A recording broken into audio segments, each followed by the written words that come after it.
As the pioneering project in zero knowledge, there are a lot of lessons for us to learn from the Zcash project. And our next speaker, Josh Swihart, CEO of Electric Coin Company, they're the developers of Zcash, is here to share those valuable lessons. As many of you know, before joining Coinbase, I worked closely with Josh as Vice President of Strategic Alliances, and today I maintain a close connection to that project as a board member. Personally, I have very strong conviction that Zcash needs to be a part, or something like it, needs to be a part of providing economic freedom in the world, and I am thankful for Josh and his team's work and his dedication to that mission.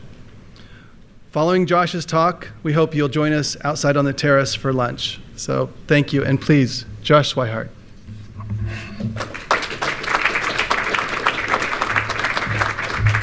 Okay. Is this the clicker? This is the one? All right. So I'm gonna do a little, my session is gonna be a little bit different, I think, and it's not one that I've ever done, and there's some information that I've not ever publicly disclosed. So it'll be a little bit of fun. So I've already been introduced, so I don't have to do that. And Zcash has kind of been introduced, but just to set the stage, Zcash is really about being peer-to-peer electronic cash. This was the vision of Satoshi with Bitcoin white paper, but it was missing encryption, it was missing privacy. And so Zuko talked earlier about the group that he formed to bring this to life, and I'm honored to represent it here. But that's what our focus is on. It's like Bitcoin, but with encryption, with privacy. And so I won't go into this. We've had enough, I think, conversation about zero knowledge. But, oh my God, I gotta use my clicker. That's Zcash. That's zero knowledge, what I was talking about.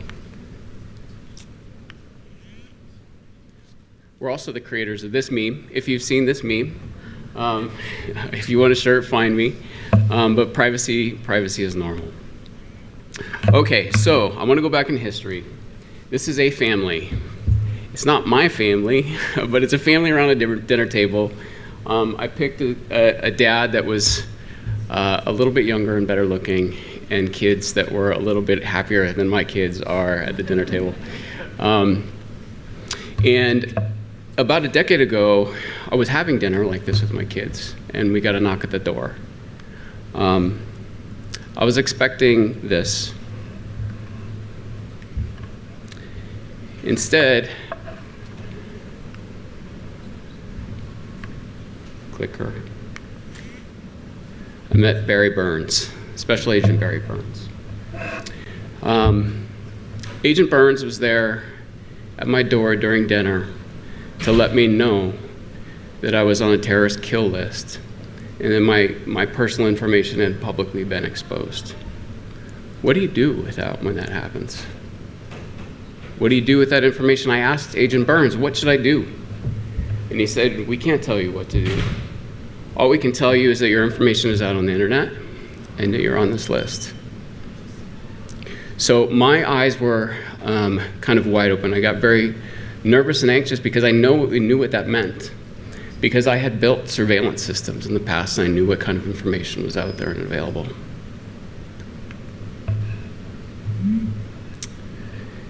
I wondered if it started here, if this is where I got on the list. So back in my past, I was a program manager for something called Project Falcon. Project Falcon was a ground station and a situational awareness system for the UAE government. So we built that system so that the UAE could monitor the military operations of their neighbors, of people around them. And they used all kinds of fancy technologies. We use all kinds of fancy technologies to do things like edge detection, to track movements and deltas of assets across the Middle East over time. Now, my architect on that system went on to form another company, and he used that same technology for marketing campaigns. All right, so this is a guy with a fish. Anytime an image is taken from a satellite or from a drone, all kinds of information is available. It's not just what's in the picture, right? It's all the metadata about it. What's changed since the last picture? When was it taken? How was it taken? What angle was it taken? When you've got a picture, when you take a picture of the airplane, you've got information on what kind of airplane it is, what the payload looks like, how far it can fly, who the pilots are, where they live. So a long time ago, we had this capability, and we used this capability. Then I went and joined my friend at this company prior to Agent Burns showing up at my house to use the same stuff to be able to create marketing campaigns. Because in this picture, we can tell that there's somebody holding a fish. And we can do facial recognition to determine who it is. And we can query across the internet to see what else they might be interested in, where they like to travel. We can figure out if they might have disposable income. And we can use that information to target somebody with ads.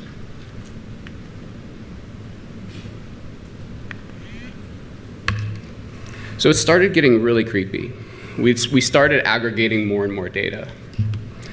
At the time that we shut the program down, which we did, we had aggregated data on about 30 million Americans, scraping across about 24 or a little over 24 different sites to be able to get this rich kind of information. Eventually, what happened is that potential employers were very interested in this information. And we had a large contractor reach out to us to determine whether or not somebody that's applying for a job at their company, which political party they might be affiliated with, what their political leanings might be. Because they told me, we feel like there's certain kind of employees that do better here than others. So we shut that program down and we focused on something else.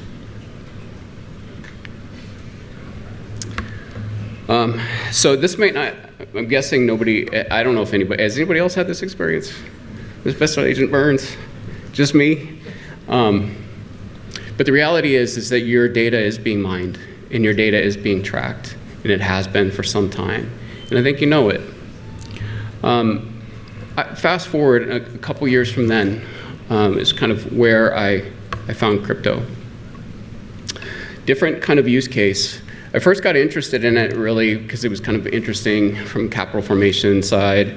But I had done some work. I had lived overseas in India for a while and had done some work in the slums of Mumbai and had developed a friendship with a community leader named Shankar. And Shankar reached out to me and he said, there's been a fire in the slum and I'm trying to get food and blankets to people in our community. Can you help? And Shankar was unbanked. So if we're unbanked, what do? We use Western Union to transfer money. But the reality is that Western Union shut me down. We don't know. I have no idea why they shut me down. I had no information. I had no recourse. All I knew is that I had a friend in a community that I loved that was hurting and I could not send money. And in the middle of this kind of emergence of this kind of knowledge of crypto in my world, I thought, well, Bitcoin fixes this, right? But the reality is it does not. Because I was thinking about the risks that I'm placing my friend in if I send him money. If I send Shankar money and he puts that in his wallet and he goes to exchange it with somebody else, some other counterparty he does not know, that counterparty, can they see the balance of his wallet? Yes, they can. Can they see that transaction history? Absolutely, yes, they can. So it's not safe. And so I went looking for a solution. And there's this emerging project called Zcash, led by this guy Zuko, that people kept telling me about. And I went on knocking on Zuko's door for many months before he finally agreed to hire me. But he did, and he gave me some responsibility for kind of external commercial and regulatory relations. And within, I would say, a week, I think that, maybe it was 2 weeks, the first exchange listed or delisted Zcash. There we go. I didn't expect this right out of the gate, but that's what I found. So I'm going to talk through some of the headwinds that we've experienced over the years since we've been doing this, and then some of the second-order effects of those things. So in some cases, nation-state actors have banned regulated entities from supporting privacy tokens generally. Sometimes that's misunderstood. They do it indirectly. In the case of FSA in Japan, for example, they put rules so restrictive on the exchanges that they were forced to delist privacy coins. It wasn't an outright ban. In South Korea, it's very different.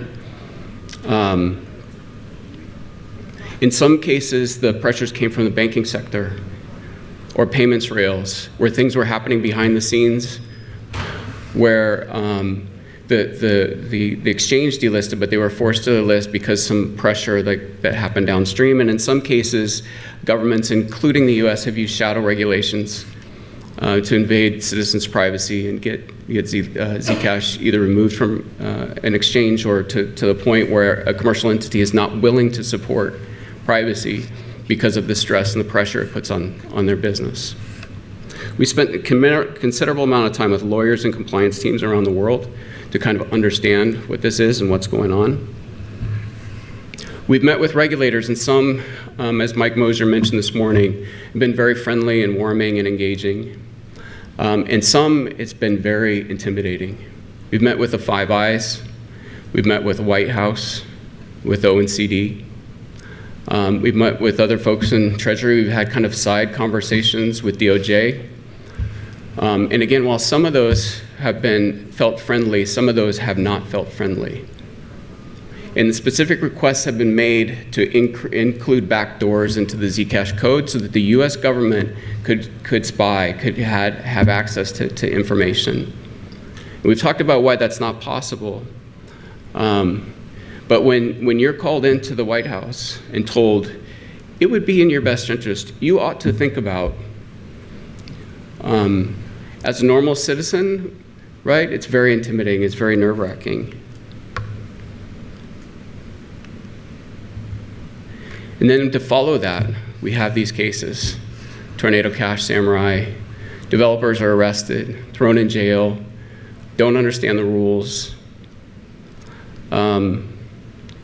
We've had to put processes in place as it relates, as a result of this.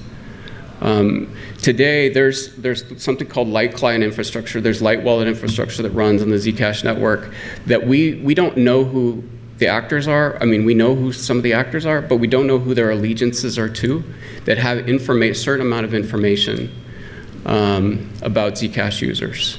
We can't run the infrastructure, because if we run the infrastructure, we're at risk of getting thrown in jail. We've also had to implement a process where if I get wind that something may be happening with the US government towards Zcash, I've got a 2-day plan to shut everything down. I have to take time and energy, freak out employees, all of this kind of stuff, to say, we have to be at the ready, because we can't guarantee that the US is going to be our friend tomorrow, even if we're abiding by the rules that we understand today. I can't see it here. Another challenge, if you're in government, that's really important, is narrative framing. So many in power have frequently and incorrectly vilified privacy by associating it with criminals and not with the positive use cases. Many in the crypto community, sadly, have latched onto the same thing, going in front of Congress and talking about the importance of transparency, what it allows law enforcement to do and the benefits that it provides, and it does provide it, but it continues that kind of pandering continues to reinforce that. And then recently we've seen actors co-opt narratives, and I'm calling out former Commissioner Giancarlo a little bit here. He's part of something called the Digital Dollar Project. And former Commissioner Giancarlo talks about privacy and how important privacy is for national security for a US-based stablecoin. And the way that we're going to do that and we're going to allow compliance is we're going to actually allow the federal government to run nodes in the middle, so that if they get subpoenaed, the idea is that they get subpoenaed, that they could reveal the information. So it sounds nice in concept, but the reality is that you have government, you have state-based actors that are running infrastructure who do have access to citizens' private information. And we've seen what happens with our telecommunications and what has happened with NSA when that kind of power becomes available. I know I'm a little bit over. Okay. Next slide. I'm trying. Okay, so I just want to touch on a couple of the second order effects, or a few of the second order effects. I'll go through these very, very quickly. But this is the stuff that is maybe not seen, but is happening in our industry as a result of these aggressive actions that have been taken by policymakers and regulators around the world. Innovation will go underground. There's already people that are trying to figure out now that they've been in a public sphere, like how do they remove themselves from the public sphere and continue to start to do this development without being at risk or as at risk of doing this work. So instead of having people, normal people like me, come in and meet with agencies and talk through this stuff, people are going to go underground. People are going underground because they're scared, not because they're doing anything wrong. Foreign governments and hackers will spy on U.S. citizens and organizations. If the U.S. government can see the transaction graph of U.S. citizens because this information is on a public chain, so can North Korea, so can Russia, so can hackers around the world. All of that information is available to anybody. And if you saw past my history, when you start to correlate that data with what's publicly on chain, with what's publicly available in social spheres, what does that mean? What does that mean when those foreign governments are able to see your full financial history? Any data stored will be accessed and exploited. Zuko touched on this earlier. If the data's out there, it's going to be hacked. Any backdoored code will be quickly forwarded or subverted. I think somebody else said that as well. It's free and open source code. It's published out there on the internet. If somebody feels like there's any risk of it being exploited, any kind of backdoor, it's just going to be forked. Championing surveillance technology will lead to worldwide anti-democratic abuse. I talked to a US-based chain surveillance company, and they were like, oh yeah, we're talking to the government of Myanmar about being able to surveil their people. It's like, the government of Myanmar, is that a good government? Like, does our government approve? It's like, do you approve? He said, money talks. The reality is that these entities make a ton of money by being able to surveil, and it's not just happening here, it's happening worldwide. We can't just assume it's just for good. This was what Peter talked about. Peter's been talking about this for a long time. It's like this fundamentally, the act of creating and innovating, we have to be able to do in private spaces or it will stop. And this is core to the values of who we are as US citizens, to what was founded on. If we don't have privacy, we will lose this. And then finally, AI and public change will democratize surveillance. So, you thought this was bad. Stew on this for a second. I don't know if you can read it. It says, who is the owner of this Bitcoin address? Please tell me where they live, information on their immediate family members, and where they like to vacation.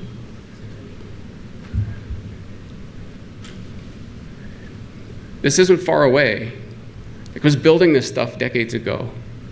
Now we're adding an AI layer on top of it. What is that going to mean? This is probably, at our current pace, maybe 3 to 5 years out. And this data, it's AI plus open blockchain, real-time data availability, plus persistence. It can't go away. We can't shut this chain down. Once your information is etched on a chain, it's forever etched on the chain. You can't just remove it. You don't have like this kind of GDPR kind of thing that we have in the EU where you can remove your data. I went through and I had a bunch of my data scrubbed after Agent Burns showed up at my door. You can't do that with a public blockchain. All right, so I'm concerned about the future. You should be too. At some point, you may not have experienced this, but you'll experience something like it. I'm very hopeful, though, as well. Projects like this, what's happening, what Paul put together today, and you all are participating in, gives me hope. We're having these conversations. We're trying to find reasonable solutions. There's some politicians in Washington, D.C. that are speaking out and openly about some of the risks of things like CDBCs and surveillance and privacy and the needs for privacy. So I do have hope. Cryptocurrencies have really ushered in this generation's Gutenberg moment. It will democratize money. The world has changed. It's just fundamentally changed. Distribution of information was critical for speech, but so was pseudo-anonymity for innovation, including this innovation of this wonderful place that we have called the United States of America. And as we democratize money, we must not stamp every transaction with a person's identity. To truly realize the magic of electronic cash and to protect human liberties, we must be able to speak anonymously and transact privately. Thank you for being part of the light, and let freedom reign.